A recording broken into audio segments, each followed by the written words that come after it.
સાબરકાંઠા જિલ્લાના પ્રાંતિજના કટપુર toll tax નજીક પ્રાંતિજ પોલીસને બાતમી મળી હતી કે હિંમતનગર તરફથી અમદાવાદ જતી સફેદ કલરની Toyota Fortuner car number GJ01 HX 8109માં ભારતીય બનાવટનો વિદેશી દારૂ ભરેલો છે।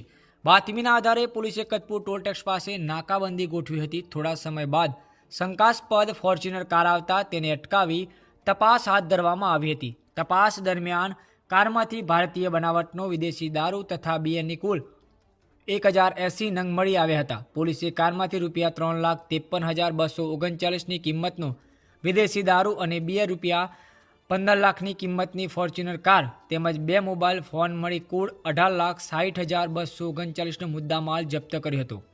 આ કેસમાં પોલીસે 2 આરોપીની ધરપકડ કરી છે। આ અંગે પ્રાંતિજ પોલીસ સ્ટેશનમાં ગુજરાત પ્રોહિબિશન એક્ટની વિવિધ કલમો હેઠળ ગુનો નોંધવામાં આવ્યો છે। અહેવાલ અલ્પેશ નાયક।